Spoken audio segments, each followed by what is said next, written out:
I wish I could tell this story without sounding like a monster, but the truth is, I was one. Maybe not all the way through, maybe not on purpose, but I was. My name doesn't matter. Just know I was 34, married for 7 years, living in a quiet suburb outside Denver. The kind of neighborhood where every driveway has an SUV, every porch has a seasonal wreath, and every marriage looks stable from the outside. Mine wasn't. My husband, Miles, was the kind of man who filled a room without trying.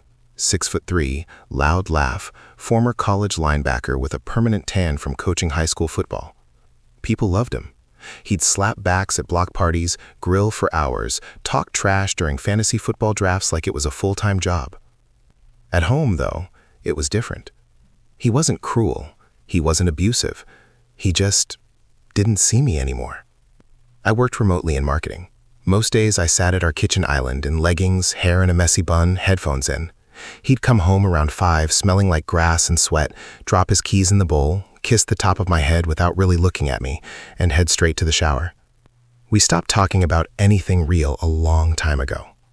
When we first met, he used to stay up with me until 2 in the morning just listening to me talk about stupid dreams, opening a boutique, traveling through Italy, writing a book.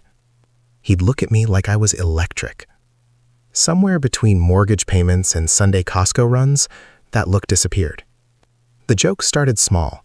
He'd tease me about being too sensitive, roll his eyes when I got upset, tell his friends I was high maintenance, like it was adorable. At first, I laughed along. That's what wives do, right? You smile so your husband doesn't look bad in front of his friends. But the teasing got sharper.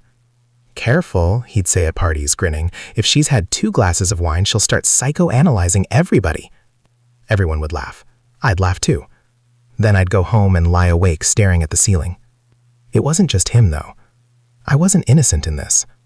By year 6, I had started resenting the sound of his truck pulling into the driveway, the way he chewed too loudly, the way he left wet towels on the bed. Every little thing felt like proof that he didn't care. And when resentment sits long enough, it turns into something uglier. The weekend it happened was supposed to be fun. One of those spontaneous, let's get out of town kind of ideas. It was late August, still hot but with that hint of fall creeping in. Miles' friend Trevor had rented a cabin near Breckenridge for his 35th birthday. Nothing fancy, just a rustic place tucked into the mountains. 8 of us total. 2 other couples plus Trevor's younger brother. I almost didn't go. Miles and I had barely spoken that week after a stupid argument about money. I'd bought new patio furniture without running it by him. He'd accused me of trying to keep up with neighbors we couldn't afford to compete with. I told him maybe if he actually looked at our backyard once in a while, he'd care what it looked like. He slept on the couch that night. Still, we went, because that's what couples like us do. We show up smiling. The drive up was tense. 2 hours of mountains and silence. He'd blasted country music, I scrolled on my phone. Every now and then he'd tap the steering wheel like nothing was wrong. By the time we got to the cabin, the others were already drinking. The place sat deep in pine trees with a wide wraparound deck and a fire pit in the yard. The air smelled like smoke and sap. For a second, stepping out of the car, I felt lighter, like maybe we could reset. Trevor handed me a hard seltzer before I even got my bag inside. Weekend of bad decisions, he said, grinning. Miles laughed. That's her specialty. Everyone laughed again. I forced a smile. The first night was harmless. Music, Cards Against Humanity, too many shots of whiskey. I actually saw glimpses of the man I fell in love with. He put his arm around me by the fire, kissed my temple, called me babe in that soft voice he only used when he was tipsy. I let myself believe maybe we were just stuck in a rut. Maybe this was what we needed. Saturday is when everything shifted. We spent the afternoon hiking. Nothing intense, just a moderate trail with a lookout point about 3 miles from the cabin. The sky was that bright Colorado blue that almost looks fake. We took pictures, Trevor pretended to fall off a rock for laughs, typical group stuff. On the way back, someone joked about doing something legendary for Trevor's birthday, something he'd never forget.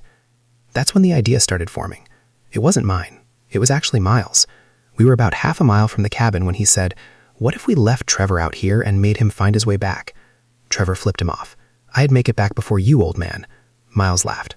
"Okay, maybe not Trevor," he'd cry. Then he looked at me. There was this spark in his eye I hadn't seen in months. Mischief, energy. "What about me?" he said suddenly. "Drop me somewhere on the road tonight. Let's see if I can get back before you guys finish a case of beer." Everyone went quiet for a second. I thought he was joking. "Like, actually?" I said. "Yeah," he said. "It's 10 miles max. I've got my phone." Trevor's brother Jake chimed in. "Dude, that'd be hilarious." The more they talked about it, the more it snowballed. The plan was simple. After dinner, we'd drive into town for more drinks. On the way back, we'd blindfold Miles and drop him somewhere along the highway near a trailhead. He'd use his phone GPS and hike or walk back. We'd head to the cabin, start the fire, and time him. Stupid. Harmless.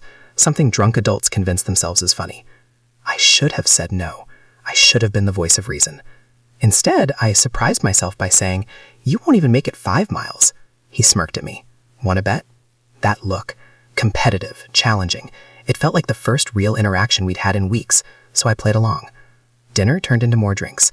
By the time we piled into the SUVs around 9, we were all buzzing.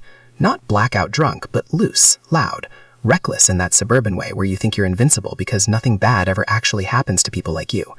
Miles sat in the passenger seat of Trevor's truck. I was in the back with Olivia, one of the other wives. About 15 minutes down a dark stretch of road, Trevor pulled over near a Forest Service sign. The trees were dense on either side. No streetlights, just moonlight and the glow from the truck's headlights. Jake grabbed a bandana and tied it around Miles' eyes.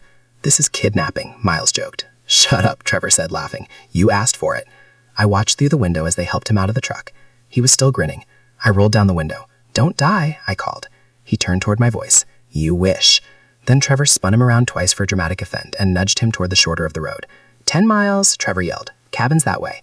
Miles pulled off the blindfold, flipped us off, and started walking. We peeled out laughing. For the first 5 minutes, it was hilarious. We blasted music. Olivia filmed a Snapchat saying, "Leaving Miles to survive the wilderness." Everyone was talking over each other, making bets on how long it would take him.